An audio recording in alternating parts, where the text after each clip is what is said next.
নমস্কার প্রিয় দর্শকবৃন্দ, বহরমপুর সিটি হসপিটাল স্টুডিও থেকে যে বিষয়ে আপনাদের সামনে আলোচনা করব সেটি হলো আইভিএফ।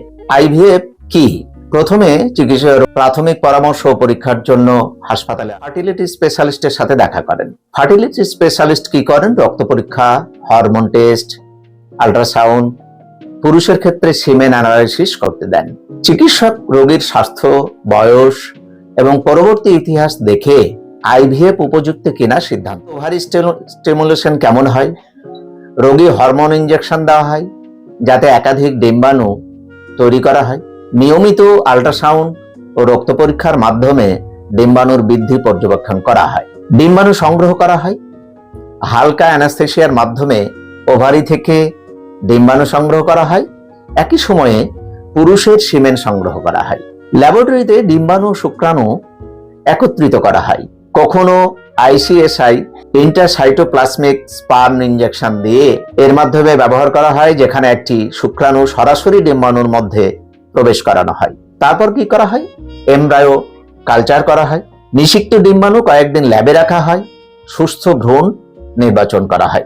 এরপরে ভ্রূণকে ট্রান্সফার করা হয়।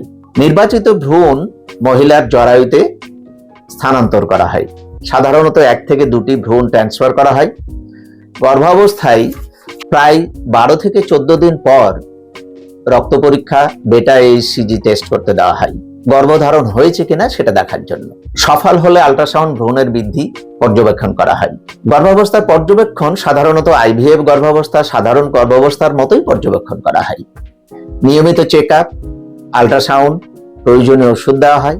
গর্ভাবস্থার সাথে স্বাভাবিক প্রসব বা সিজারিয়ান সেকশন হতে পারে। শিশু জন্মের পর মা ও শিশুর স্বাস্থ্য পর্যবেক্ষণ করা হয়। আইভিএফ এর সময় সফল হয় না। আইভিএফ সবসময় সফল হয় না। সফলতার হার অত্যন্ত কম হতে পারে বয়স, স্বাস্থ্য এবং অন্যান্য ফ্যাক্টরের উপর নির্ভর করে। মানসিক চাপ কমানো, স্বাস্থ্যকর জীবনযাপন ও চিকিৎসকের নির্দেশ মেনে চলা অত্যন্ত জরুরি। আইভিএফ এর খরচ ও সময়সীমা দেশ এবং হাসপাতালের ধরন ভেদে ভিন্ন হতে পারে।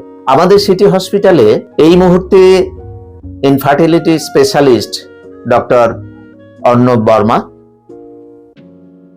উনি কলকাতা থেকে রেগুলারলি আসছেন, প্রতি সপ্তাহে আসছেন।